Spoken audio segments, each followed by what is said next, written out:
Good afternoon, Mayor and Council. I have 5 items to share with you today, but the first one is a presentation, so I'm going to step down for it. All right.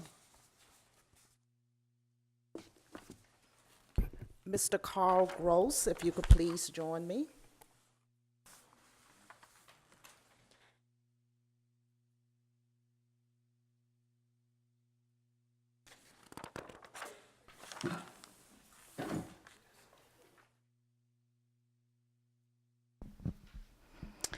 Okay, so Mayor and Council, this is the first of 5.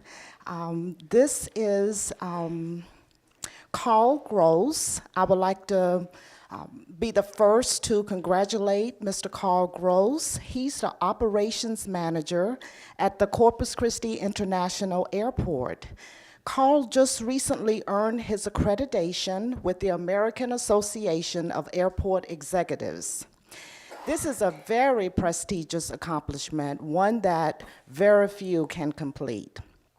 It involves scoring well on a comprehensive written exam, completing a master's or aviation-related research project, and a vigorous oral exam that is conducted by other accredited aviation professionals.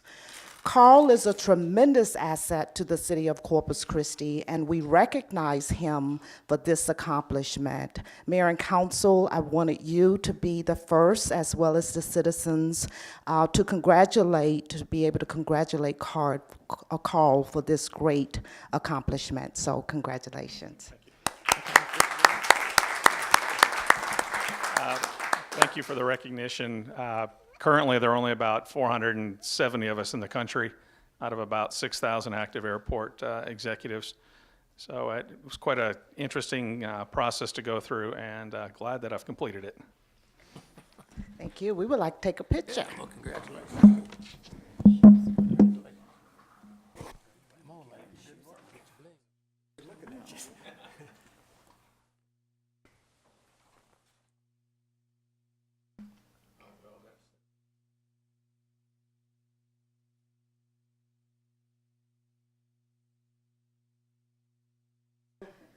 Got a little scared of it. All right.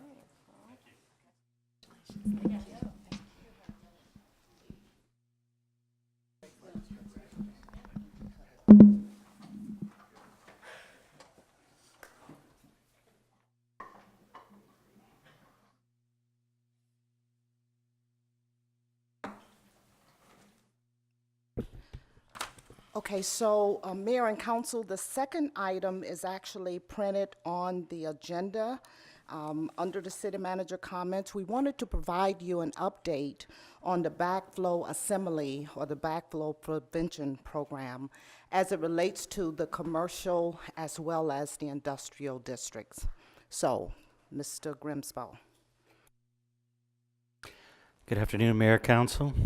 I'm Dan Grimsbo, Executive Director of Water Utilities. I have with me Jean Delaro from Development Services.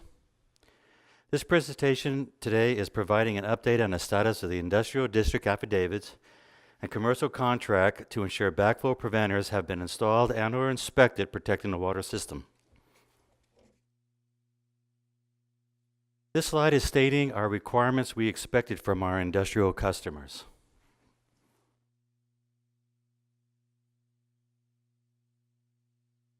City Council, the good news is that the majority of the industrial district customers have backflow preventers in place and have submitted the required affidavit that indicates they are protecting our water system. Of the 5 remaining, we have worked out a compromise for this year to let them install and have inspected their backflow preventers by submitting a test and maintenance report. The last 2 customers are working to complete their test and maintenance report by April. We will work with these 5 companies to complete an industrial district affidavit. At this point, we have taken a huge step in protecting the city's water system, and I want to thank the industrial customers working with us to achieve this milestone. City Council, the other good news is that the majority of the delinquent commercial backflow preventers that we initially had have been tested. The other half of this good news is that we budgeted this initial contract for $300,000, but contracted only out for $167,000 for the 7 contracts.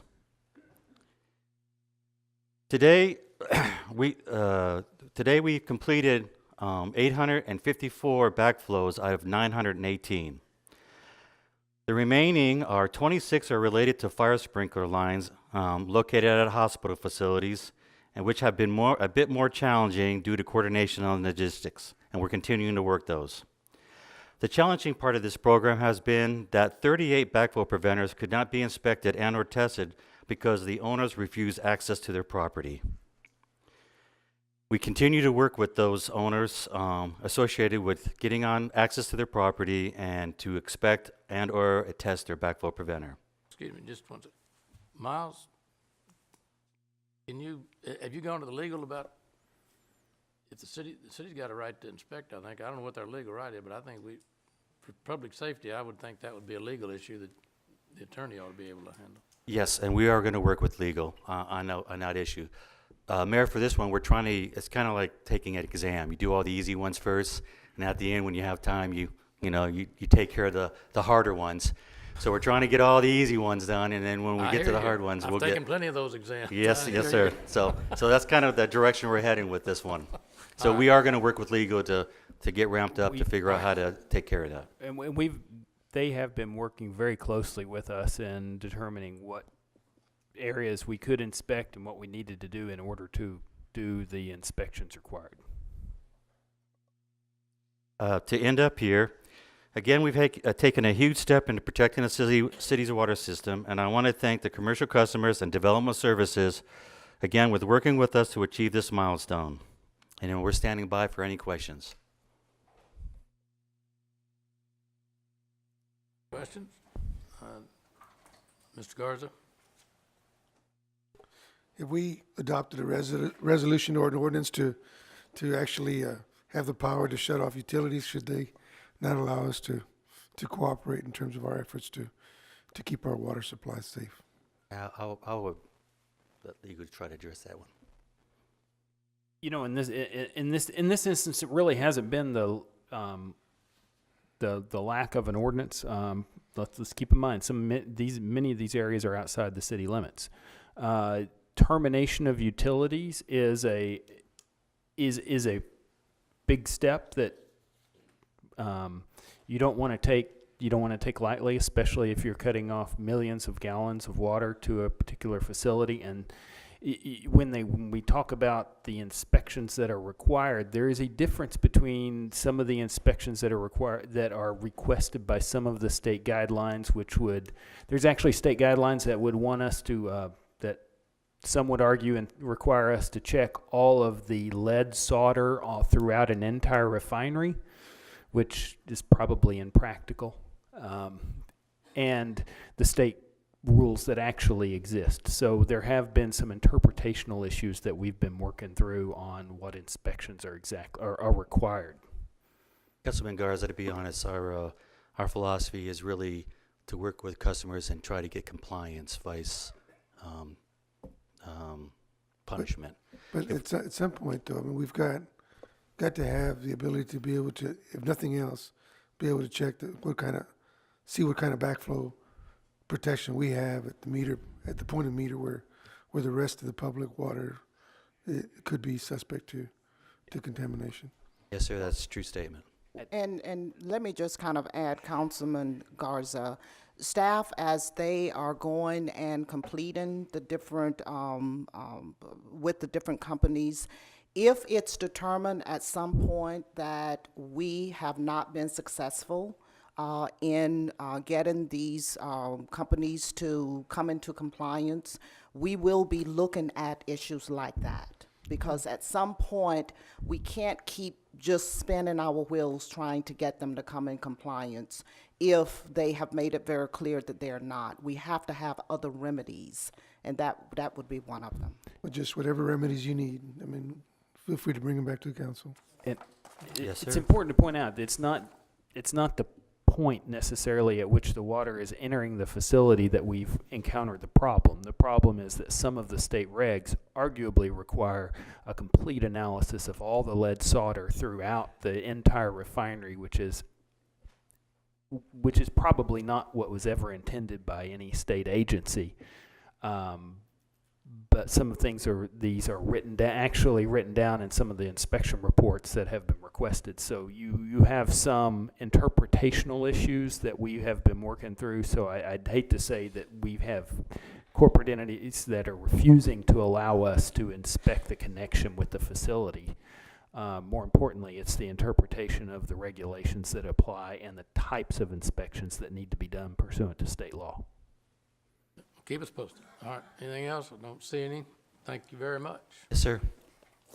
Okay, so item number 3, Mayor, is in relation to the city performance report. This is one of the areas that you have been requesting that we get engaged in, and this is an opportunity for us at this point to re-engage the city performance report, and we're going to begin by on a minimum on a monthly basis to be able to share with you or introduce to you a department so that you will have an opportunity to see what their measures are and some of the things that they are doing in their department. And we also want to make this public, and we want to keep it very simple for citizens to be able to navigate through to those different departments, to be able to see exactly what they are doing in their departments. What we are introducing to you is something that is being modeled after other performance reporting systems like they have in Austin, Boston, Chicago, New York, San Antonio. So what we're introducing is widely known or being trended in a lot of the other communities. We do believe that citizens need an opportunity to be able to see what's happening in the different departments. And we believe that the best place to begin to share it is with you at a council meeting. It only takes a few minutes, and we would like for Aviation to lead the charge in presenting his performance report. So you will be able to see this, and once this is done, we will be unveiling it publicly, and every time a new department comes online, they will then be made available publicly. So, Mr. Segunda. Mayor, Council, I'm Fred Segunda. I'm the Director of Aviation, and I'll be making the presentation for the airport. Let me see. Okay. Let me start off with our mission statement. Our mission statement is to provide access to air transportation and aeronautical services. The next item is operational profile. Operational profile gives us an overview of our operation and allows airports, the airport, should I say, to compare with other airports as well. Because of our changing profile, the airport is now transitioning into 24-hour operations to provide tenants better service. Some of the tenants that are open 24 hours at the airport is the air traffic control folks, Coast Guard, Atlantic Aviation, Driscoll Children's Hospital, and Sterling Aviation. So we're going to try to get them the services that they provide, and the profile actually allows us to do some of that. The baseline information. Let me go baseline information. Allows departments to track trends yearly for some of our key measurements. As you can see, total revenues for our department have been flat over the last 3 years, with the exception of FY 13-14. As a result of these trends, staff looked at several ways that we could increase revenue, including how we negotiate agreements and bring in business development as well. Airline cost per plane passenger is going up. If you look at that, those over the 3 years, and that's because the agreement that we had with the airlines actually had an escalator clause, and it actually went up a little bit.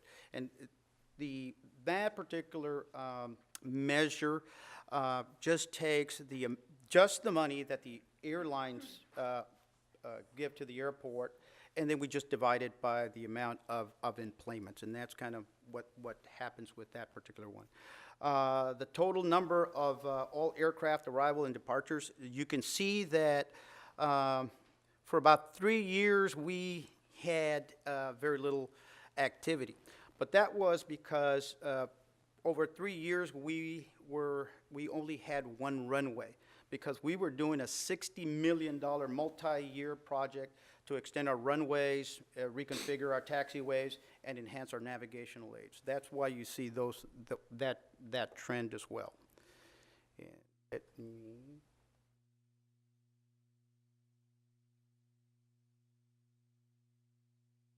Okay. The other performance is a performance indicator. It provides more definition to what the mission elements are intended to achieve. We monitor monthly how well we do in achieving our goals. This is tied to our mission statements and also to our mission elements. As an example, on our mission element, managing our operations, which encompasses all the airfield, our standards on any given month should not be more than 10% discrepancies. As you can see, for the month of February 2018, we only have 0.9 discrepancies. We do 2 daily inspections on the airfield for safety purposes and to ensure that we comply with this goal. I was going to give Carl some kudos, but he left. He's the one that's doing that program as well. Just keep in mind that the city performance reporting is not static. It is flexible, and we can add measures if we need to, or if we see something that needs to be changed, we can change that. Thank you very much. That's my presentation.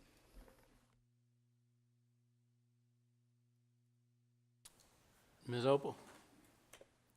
Ms. Rose, I really appreciate the context and the way that this information is presented. I think for us, at least for me, as I look at this from the council's perspective, it gives us an ability to see those trend lines, to see that data that we're going to need to continue to look at as we have to be able to respond to the changing opportunities that we have with the city. So I really want to commend the staff that put this together. I think it gives us a good window and a good opportunity to see information at a glance and quickly do a checkup on you and see how you're doing. So really appreciate this and look forward to seeing more of this. Thank you.